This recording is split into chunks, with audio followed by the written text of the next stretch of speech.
Bueno, recordaréis que en el primer capítulo dedicado a la duda cartesiana hablamos evidentemente del primer nivel de duda, que no es otro que el de las falacias de los sentidos. Comentamos también anteriormente que cuando Descartes plantea la duda, en cada uno de los niveles esta duda se va radicalizando, de tal manera que cada vez hay menos cuestiones, hay menos factores que escapan a esa duda. El segundo nivel de duda es la imposibilidad de distinguir la vigilia del sueño. Y como os digo, en esa búsqueda radical que hace Descartes de una primera verdad de la cual sea imposible dudar, va radicalizando la duda. De tal manera que ahora no es ya que el mundo no sea como yo lo veo, que fue lo que planteamos en el capítulo anterior, es que ahora puede ocurrir que ni siquiera haya mundo. Es decir, podría ocurrir que este mundo en el que yo vivo sea un sueño, imposible de distinguir respecto de la vigilia, y que por tanto fuera absolutamente falso. Como muchos de vosotros sabréis, la película Matrix, protagonizada por Keanu Reeves, plantea esta hipótesis. Una película realmente atractiva y que nos ofrece la posibilidad de pensar sobre estas cuestiones desde una perspectiva bastante amena. Keanu Reeves protagoniza en esta película a Thomas Anderson, un programador informático que en cierto modo lleva una doble vida. ¿Por qué? Bueno, pues es un programador informático, pero por la noche sus conocimientos le permiten ser un hacker con el sobrenombre de Neo. Neo investiga en la red. ¿Por qué? Bueno, porque él piensa, tiene la sensación de que hay algo que no va bien, algo que no encaja. Tiene ciertas dudas, como os digo, ciertas sospechas. ¿Qué ocurre? Bueno, pues ocurre que esas investigaciones le conducen hasta Morfeo. Morfeo es otro legendario hacker que va a confirmar las sospechas de Neo. ¿Y cuáles son esas sospechas? Bueno, pues efectivamente hay algo que no funciona bien. Y eso que no funciona bien es bastante grave, porque resulta que no solo Neo, sino todos los seres humanos, todos los hombres, viven en una realidad virtual generada por Matrix. ¿Qué es Matrix? Bueno, pues Matrix es un programa informático creado y controlado por una raza de máquinas. Esa raza de máquinas se supone que se rebeló tiempo atrás contra el hombre, consiguió esclavizarlo y de esta manera aprovecharse de él. En concreto, lo que las máquinas necesitan es la energía de los hombres para sobrevivir, el calor de sus cuerpos, por así decir. Y en el fondo, esa es la razón por la que los hombres viven en un profundo sueño. Su cerebro, el cerebro de los seres humanos, está conectado a Matrix y por tanto viven en un sueño del que no pueden despertar. Bien, esto desde luego es muy parecido a lo que planteó Descartes. Y en primer lugar, vamos a tratar de reflexionar con el filósofo francés utilizando como fondo la película de la que estamos hablando. A ver, aquí ¿quién honestamente puede decir que no es como Neo? ¿No cabría la posibilidad de que nosotros viviéramos en un mundo virtual generado por máquinas? O si queréis otra posibilidad, por una civilización llegada de otro lugar, de otra galaxia, de donde vosotros queráis, con una tecnología tremendamente avanzada y que de alguna manera nos ha esclavizado, nos controla y ha generado ese programa informático que nos hace creer que vivimos en una realidad que en el fondo no es más que un sueño? Bien, esto desde luego es altamente improbable, como lo que planteaba Descartes. Vamos a decir que es altamente improbable, ¿cierto? Y desde luego nadie ha demostrado que esto sea así. Pero tampoco se ha demostrado lo contrario. El problema es el siguiente. El problema es que si esto ocurriese, si nosotros estuviéramos viviendo en un mundo virtual, ¿cómo podríamos saberlo? Si nuestra vida no es más que un sueño, generada por un programa informático, ¿qué criterios podríamos utilizar para saber que eso es así? Esto es algo realmente complicado. Por cierto, ahora unos científicos de la Universidad de Washington parece ser que se han propuesto idear un test para tratar de comprobar si el universo en el que vivimos es una simulación informática. Este asunto ya viene de lejos. En concreto, en el 2003, Nick Bostrom, que es un filósofo de la Universidad de Oxford, pues planteó esta posibilidad, la posibilidad de que viviéramos en un universo que no fuera otra cosa que un programa informático. A partir de ahí, estos científicos de la Universidad de Washington han estado pensando y tienen a punto, como os he dicho antes, un test que por lo visto serviría para saber si vivimos en un mundo que no sea otra cosa que una simulación informática o no. No me pidáis que os explique qué consiste la prueba porque hasta ahí no llego. Si tenéis interés, bueno, pues se puede mirar, pero hay cosas de la ciencia que a mí, evidentemente, como filósofo, me vais a disculpar, pero se me escapan. Así pues, a poco que ejerzamos nuestra capacidad crítica, nuestra capacidad filosófica, tenemos un serio problema. Porque, como hemos dicho, no podemos asegurar que no estemos viviendo en una situación parecida a la que vive Neo en Matrix. No podemos asegurar que este mundo no sea un mundo virtual, un sueño, a partir de un programa informático generado por máquinas o por una civilización muy superior tecnológicamente o lo que queráis. No se puede demostrar eso, ni tampoco se puede demostrar lo contrario, a no ser que este test, que parece ser que os he dicho que están intentando plantear, sirva para algo. Lo cierto es que llegados a este punto, y planteando la posibilidad que estamos planteando, ¿qué es lo único que tendríamos seguro? Bueno, lo único que tendríamos seguro es lo que Descartes tuvo seguro. Y eso no es otra cosa que nuestra conciencia, el yo, el pienso, luego existo. Es decir, las máquinas pueden generar un programa informático como Matrix que nos haga vivir en una realidad virtual, pero eso no importa. Lo que las máquinas o esta civilización tremendamente superior en tecnología a nosotros no pueden hacer nunca es hacernos creer que existimos si no existimos. Eso es imposible. Nos pueden engañar, pero evidentemente nos pueden esclavizar. Pueden lograr que vivamos en una realidad virtual, pero para lograr todo eso, para conseguir todo eso, no les queda otro remedio que tratar con conciencias. Es decir, para que las máquinas o esa civilización superior nos esclavice, tenemos que existir. Si no, no podrían ni engañarnos, ni esclavizarlos, ni nada por el estilo.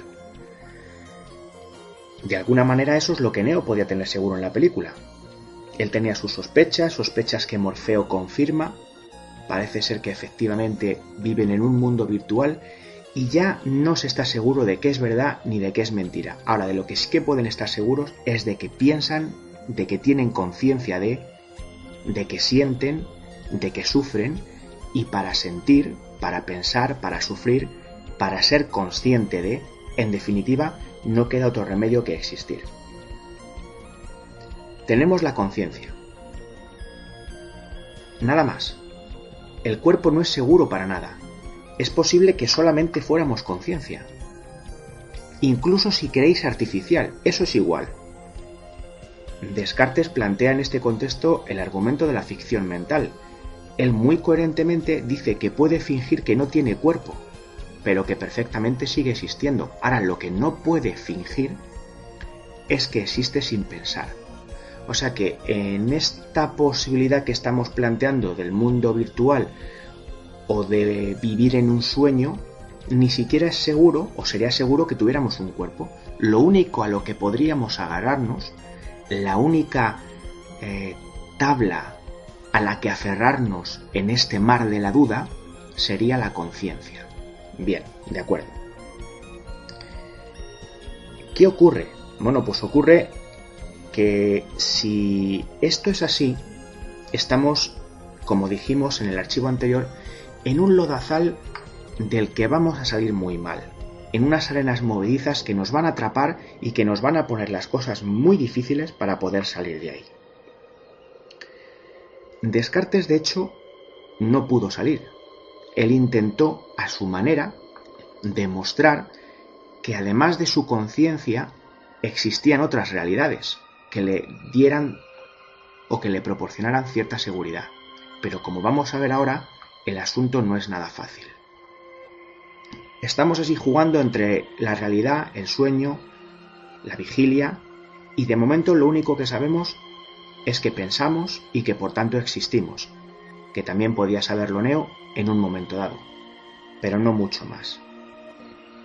Como os digo, Descartes intentó salir de aquí, y en este contexto me gustaría leeros un fragmento de la cuarta parte del discurso del método para que veáis cómo Descartes también está entre la espada y la pared, y cómo la duda metódica es más que metódica, es un atolladero complejo, de difícil solución. Os voy a leer un fragmento, como os digo, de la parte cuarta del discurso del método, para que veáis cómo Descartes intenta diferenciar entre la vigilia y el sueño y los problemas que tiene. Paso a leeros. Dice Descartes: después que el conocimiento de Dios y del alma nos han asegurado la certeza de esta regla, resulta fácil conocer que los ensueños que imaginamos al dormir no deben hacernos dudar en manera alguna de la verdad de los pensamientos que tenemos cuando estamos despiertos. Aquí ya empiezan los problemas, porque la primera frase que os he leído dice: después que el conocimiento de Dios y del alma nos han asegurado la certeza de esta regla. ¿A qué regla se refiere Descartes? Bueno, Descartes se refiere a la claridad y la distinción, las características propias de las ideas innatas. Es decir, cuando nosotros tenemos una idea innata, se supone que nos podemos fiar de esa idea porque de alguna forma es inherente a nosotros, nace con nosotros y tiene las características de la claridad y la distinción, que son el sello de la evidencia para Descartes. Pero ¿cuál es el problema? Que Descartes dice: el conocimiento de Dios nos ha asegurado la certeza de esta regla. El problema es que aquí casi se le puede acusar a Descartes de caer en una petición de principio. ¿Por qué? Porque Descartes llega a Dios a partir de la idea de Dios que es innata, que es clara y distinta y que por tanto a él le permite demostrar la existencia de Dios. Es decir, a partir de la idea se demuestra la existencia de Dios. ¿Por qué a Descartes le vale esa idea? A Descartes le vale esa idea porque es una idea, como os digo, clara y distinta, el sello de la evidencia, y por tanto es una idea de la que se puede fiar. Pero ¿qué ocurre? Que ahora aquí nos dice que es el conocimiento de Dios el que nos asegura la certeza de esa regla. Es decir, con la claridad y la distinción llega a Dios y luego es Dios el que nos garantiza la validez de la claridad y la distinción. Primer asunto que demuestra los problemas en los que estamos metidos y en los que estaba metido Descartes para solucionar este asunto. Sigo leyendo. Dice: porque si ocurriese que durmiendo tuviéramos alguna idea muy distinta, como por ejemplo que un geómetra inventara en sueños una nueva demostración, el sueño no impediría que esa idea fuese cierta. Esto, más que hablar en favor de la diferencia entre vigilia y sueño, está estableciendo más bien su unificación. Dice que si yo tengo una idea distinta, es decir, una idea que percibo con claridad y con tanta claridad que puedo diferenciarla de otras, y esa idea se me da en el sueño, no hay ningún problema. Esa idea es tan verdadera como si se me da en el estado de vigilia. Luego, de momento, seguimos sin diferenciar nada. La claridad y la distinción me hablan de verdad tanto en el sueño como en la vigilia. Sigo. Y en lo que respecta al error más frecuente de nuestros sueños, que consiste en representarnos diversos objetos del mismo modo como lo hacen nuestros sentidos exteriores, poco importa que nos dé ocasión para desconfiar de la verdad de tales ideas, pues éstas pueden engañarnos de igual manera, aun cuando no estuviésemos dormidos. ¿Qué dice Descartes? Que muchas veces cuando soñamos nosotros percibimos cosas que no son reales. Dice, poco importa, porque cuando estamos despiertos también los sentidos nos engañan. Es decir, que sigue sin diferenciar. sigue sin encontrar la clave para distinguir entre la vigilia y el sueño. Recordad, si yo tengo una idea clara y distinta en un sueño, es tan válida como si la tengo en estado de vigilia. Y ahora nos dice, otro problema que tenemos, si yo percibo algo en un sueño, seguramente lo que estoy percibiendo no es real, pero los sentidos también nos engañan. Vale, vamos a ver cómo intenta Descartes buscar la salida, un poco de manera forzada. Sigo leyendo. En fin, despiertos o dormidos, no debemos dejarnos persuadir nunca si no es por la evidencia de la razón. Y adviértase que digo de la razón, no de la imaginación o de los sentidos.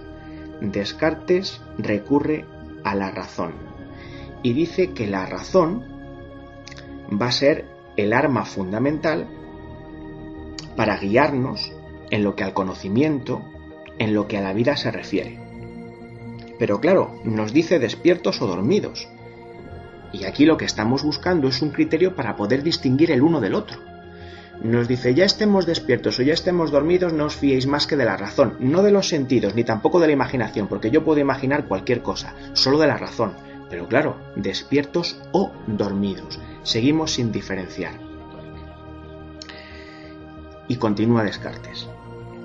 La razón no nos dice que todo lo que vemos o imaginamos sea verdadero, pero sí nos dice que todas nuestras ideas o nociones deben tener algún fundamento de verdad, pues no sería posible que Dios, que es enteramente perfecto y verdadero, las hubiese puesto en nosotros si fueran falsas. Recurre a Dios.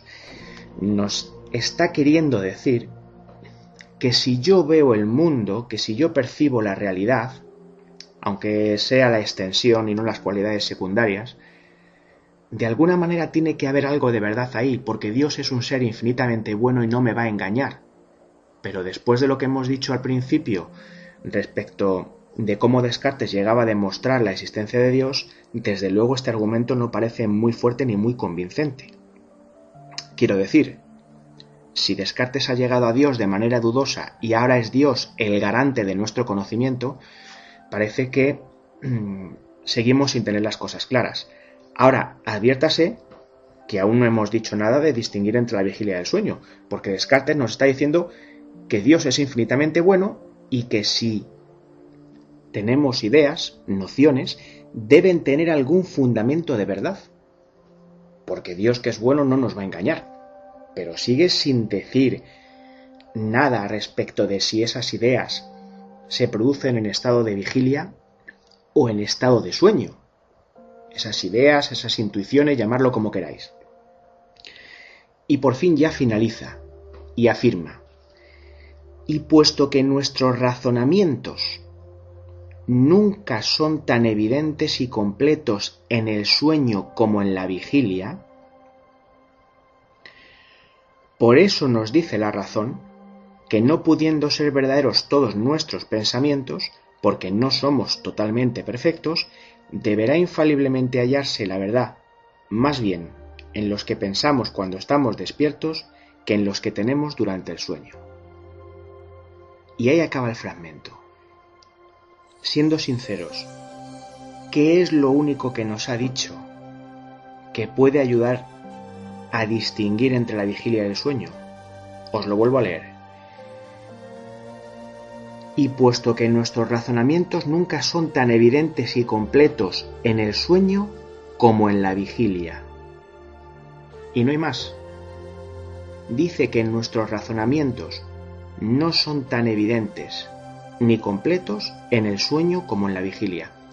Esto, para la hipótesis que estamos planteando de un mundo virtual generado por un programa informático, no es válido, porque un programa informático es la expresión o una de las expresiones más claras y contundentes de la razón, de la lógica. Por tanto, un programa informático puede simular un mundo virtual absolutamente lógico y coherente. Lógico y coherente era el mundo en el que vivía Neo. Por tanto, este argumento que da Descartes no nos sirve.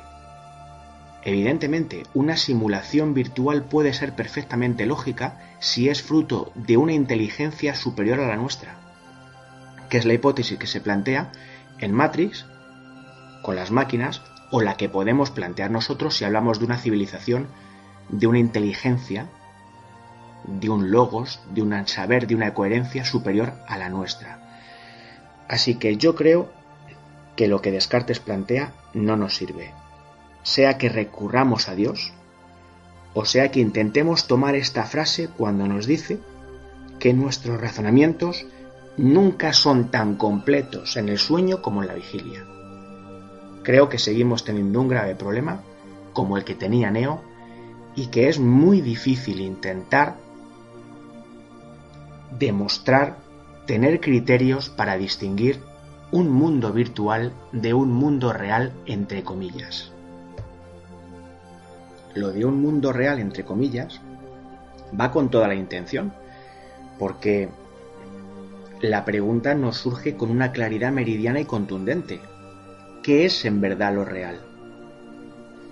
O sea, ¿cómo puedo yo decir que el mundo en el que vivo, aquello que tocamos, olemos, sentimos, palpamos, no es real? ¿Por qué puede decir Neo que ese mundo virtual, para entendernos, en el que está viviendo antes de contactar con Morfeo, no es real?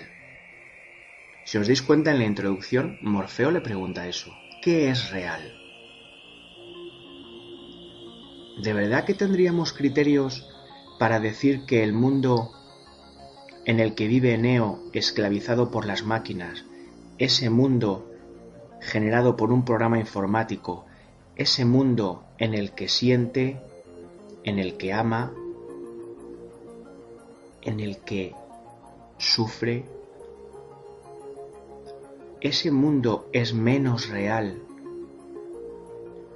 que el mundo controlado por esa raza de máquinas que ha esclavizado al hombre?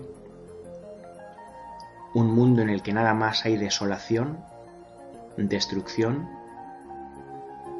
¿Por qué un mundo es más real que otro? ¿No habría que redefinir los criterios en función de los que llamamos real a algo? Apasionante pregunta, sin lugar a dudas. Los seres humanos somos curiosos. Buscamos conocer eso que llamamos la verdad por naturaleza. Hay algo que nos llama. Claro, en la película es fácil. La película lo establece así para que podamos entender el argumento, de sumo interés por otra parte, y establece claramente la diferencia y la delimitación entre el mundo virtual generado por Matrix y el mundo real, que es el mundo que controlan las máquinas y en el que los hombres están esclavizados. Hasta ahí la cosa parece sencilla. Pero, quiero decir, parece sencilla porque Neo tiene una realidad objetiva con la que comparar su mundo virtual. La cuestión es que tú puedes decir que un mundo es virtual cuando efectivamente tienes una realidad objetiva con la que estás comparando a ese mundo generado por un programa informático. Si nosotros nos ponemos en el lugar de Neo, tenemos ese problema, y si queréis tenemos muchos más, porque afortunadamente para Neo, él tiene una realidad objetiva, el mundo de las máquinas, con el que comparar su mundo virtual, el mundo de Matrix. Pero en nosotros, si cabe la posibilidad de que este mundo, este universo, sea una simulación, ¿dónde está la realidad objetiva? ¿Quién la establece? ¿Las supuestas máquinas que nos controlan, que nos dominan, que han generado nuestro particular mundo virtual en el que vivimos? Pero ¿y si las máquinas creen, una vez que han despertado la conciencia, que dominan el mundo, que su mundo es el real, y a su vez las máquinas están controladas por una civilización inteligente? una civilización, una raza extraterrestre llegada de un muy lejano sistema solar? Claro, diréis que ya estoy diciendo cosas muy extrañas, pero desde luego no imposibles. Es que todavía caben muchas más posibilidades. Puede que esa raza extraterrestre llegada de otro sistema solar esté a su vez manipulada por otra civilización distinta llegada de una galaxia muy lejana y que está hibridada con la tecnología, con lo cual su inteligencia, su dominio de la técnica es infinitamente más alto, y así podríamos establecer un montón de niveles de realidad simulada, que es justo lo que se plantea, no exactamente con este argumento, pero de alguna manera es lo que se plantea en la película Nivel 13. Una película donde ya no se habla de un mundo virtual, sino donde se habla de mundos virtuales, de niveles de realidad virtual. Si esto es así, nosotros podríamos seguir poniendo todos los ejemplos que quisiéramos y tantos niveles o escalones de mundos virtuales o de realidades virtuales como nosotros quisiéramos. Es difícil de asumir, pero es así. Yo solamente puedo decir que vivo en un sueño si tengo una realidad objetiva con la que comparar ese sueño. Pero aquí, ¿cuál es la realidad objetiva? ¿La de las máquinas? ¿La de la primera, segunda, tercera civilización? Podríamos poner todos los niveles que quisiéramos. ¿Quién es de verdad el observador objetivo? ¿Dónde se paran los mundos virtuales? ¿El observador objetivo es Dios? Si es que existiera. Y recordad lo que dijimos antes. Todos esos niveles de realidad virtual, ¿podemos decir que son simplemente eso, realidades virtuales? Nuestro mundo virtual, en el que nosotros amamos, sentimos, deseamos, pensamos, el mundo ahora ya virtual de las máquinas, el de la civilización que venía de otro sistema solar, en nuestra galaxia, el nivel de realidad de otra civilización hibridada con la tecnología que llegaba de otra galaxia muy lejana, todos esos niveles de realidad que resultaba que eran virtuales y que no sabíamos dónde estaba la realidad objetiva, ¿son solo eso? ¿Mundos virtuales? ¿Por qué? Como veis, una vez planteado este problema, tiene difícil solución. Nosotros puede que vivamos en un sueño, pero no tenemos realidad objetiva con la que comparar ese sueño. Por tanto, tampoco podemos decir que lo sea, es decir, que esto sea un sueño. Y lo que es peor, es que podemos suponer que existen tantos niveles de realidad o mundos virtuales como queramos.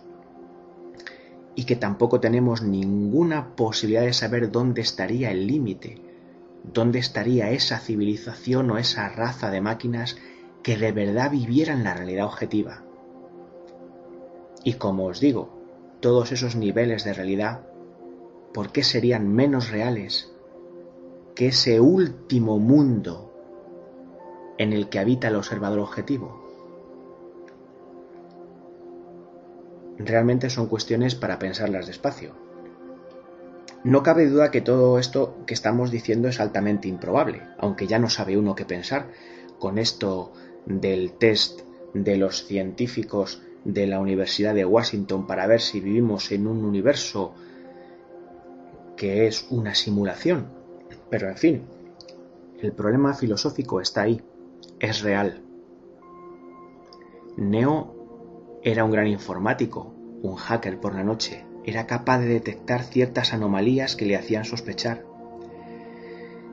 Pero si nuestro mundo fuera una simulación informática, ¿cuáles son las anomalías del sistema? ¿Los fenómenos paranormales?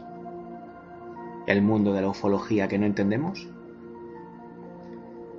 En definitiva, yo creo que todos tenemos la obligación de pensar, de ser filósofos, de tener una actitud crítica y no descartar ninguna posibilidad.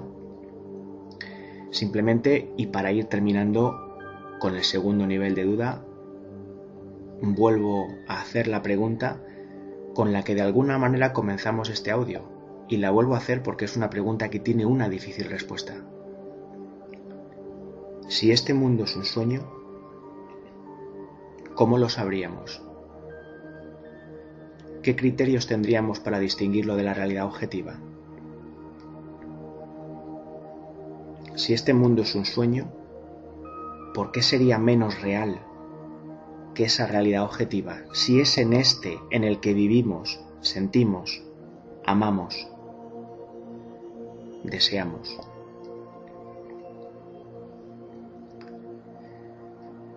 La filosofía es apasionante. Lo que ocurre es que las preguntas que plantea tienen difícil respuesta. Respuestas que desde luego yo tampoco tengo.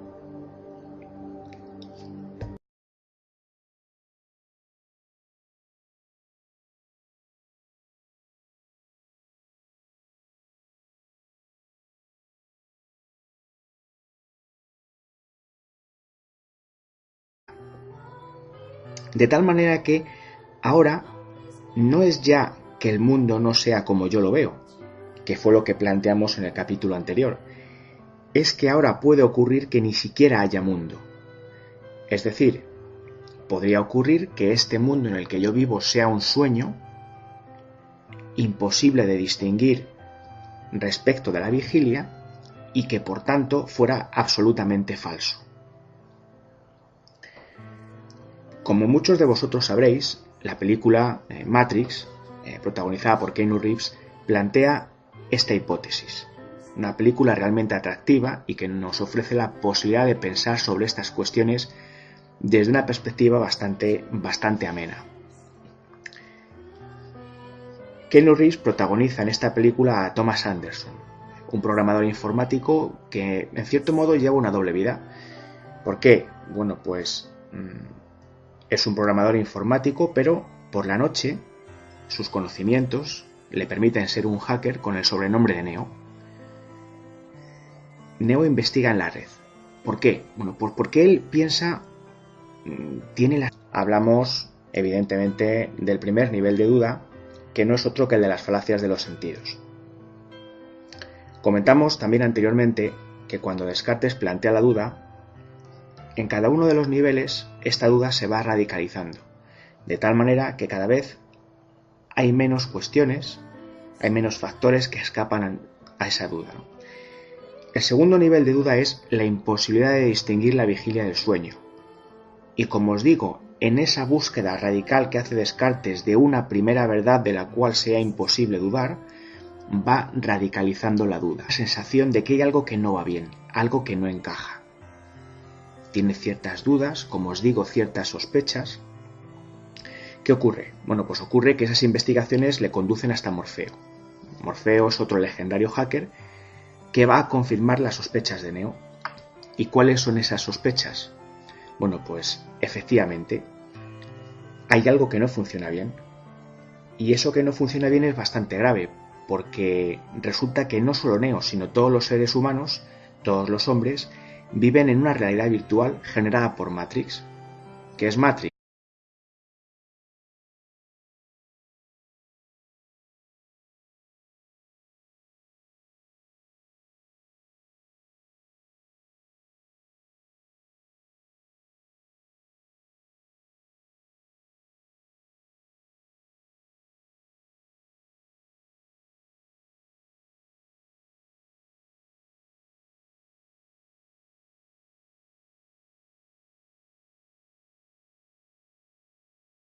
Bueno, recordaréis que en el primer capítulo dedicado a la duda cartesiana,